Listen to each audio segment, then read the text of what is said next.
Easier to coach and motivate a team coming off 2 losses or a 30-point win?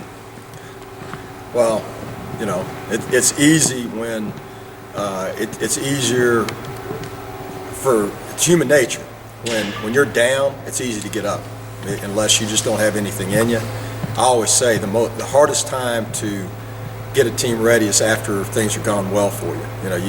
You got to be careful, because young people have a tendency to forget why they came back and won. And after you get knocked down a couple times, anybody's going to get back up if you got anything about you. But when you have success, that's the hardest thing to handle for most people, and particularly for young people. So we got a task ahead of us, because we played very well at Temple, obviously, but we got to get motivated for the next game, because that game's over. It doesn't matter.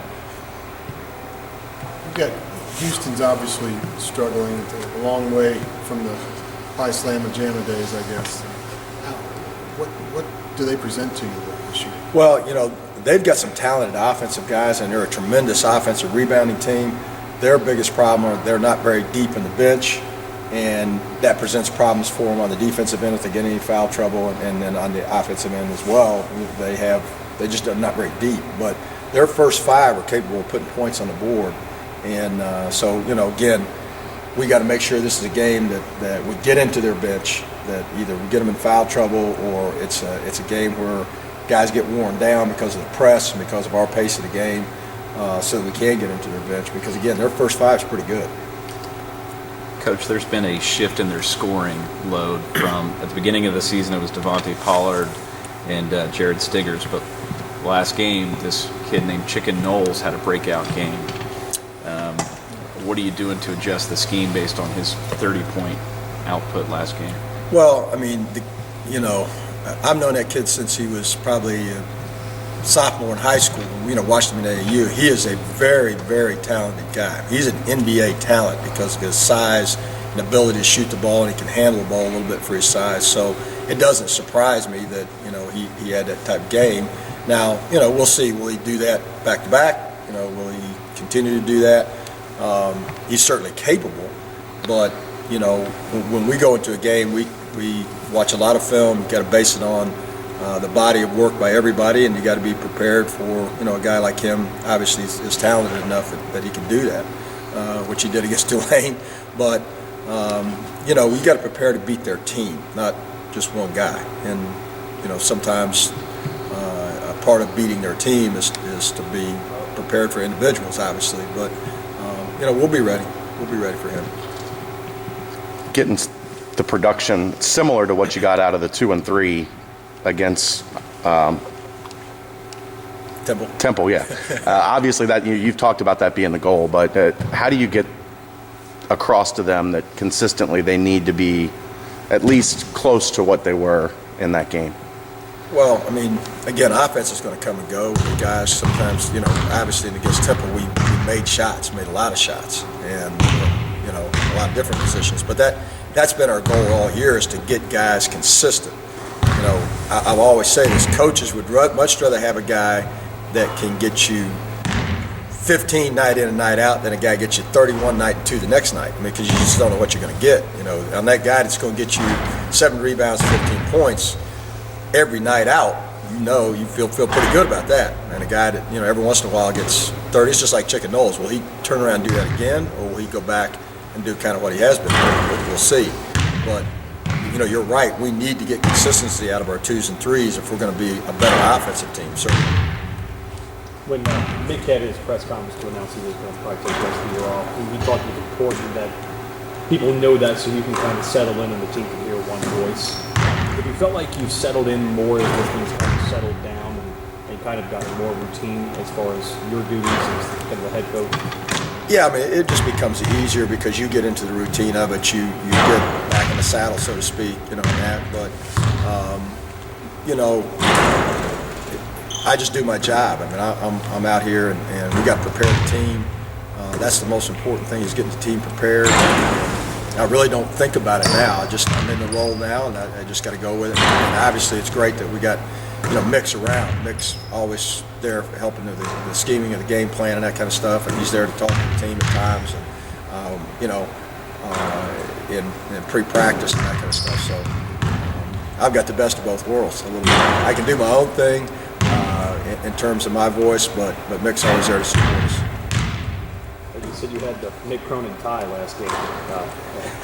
Anything planned for any article of clothing planned for tonight's game? I don't know. I may have to tell him he has to buy me a tie for every game. I kind of like that. He's got plenty of money. He can do that.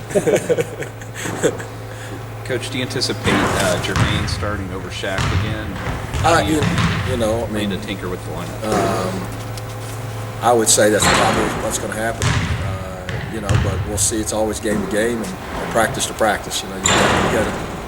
You know, we try to base it on strategy as much as anything, and you know, I just felt like it was time for a change in the lineup, and obviously it worked. So when it's not broken, you don't fix it. And what do you think caused Jermaine's explosive output? Well, I mean, again, he made some shots, but you know, he played basketball the way we wanted to him. I mean, he got 2 cuts to the basket for layups because, you know, we work on that, feed the post and cut, and he did that 2 times and got himself 2 baskets. You know, he anticipated great press the one time, and you know, he's just playing. He's a smart basketball player, and he comes from a great background at Rice High School where they had great tradition before the school closed at winning, and those guys were taught basketball. He's a smart basketball player, and he used the smarts, and that's why I think he had such a good game. He played with intelligence. You Shaq a little bit at the 4 the other night, it looked like. Did you like what you saw there in terms of getting the mismatches you wanted? You know, for Shaq, that creates the best mismatch, you know, for him because his quickness and his athleticism against 4 men who are not quite as quick usually, and that they struggle with him there. A 3-man, most 3 men in our league are going to be fairly as close as quick as Shaq. They may not be as tall, but they're, you know, quickness-wise, they're right there. So it allows Shaq to use his ball handling and his quickness to beat him. And so, yeah, I liked what I saw there out of that.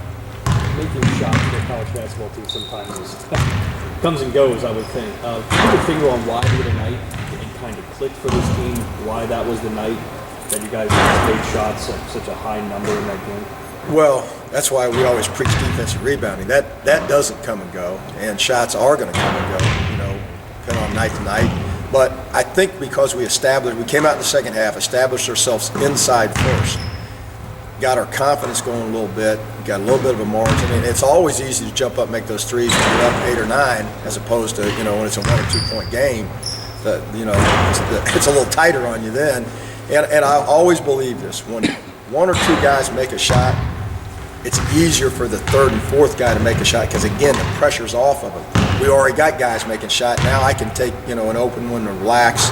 And I just think that just relaxing and shooting the ball, you know, in rhythm is big. But that all went back to early in the half. We established ourselves inside, got a little bit of a margin to work with, and, you know, guys saw the ball going in. So then the jump started raining. And, you know, one of the best things that happened to us, and it happened twice, one of them we missed and one of them we made.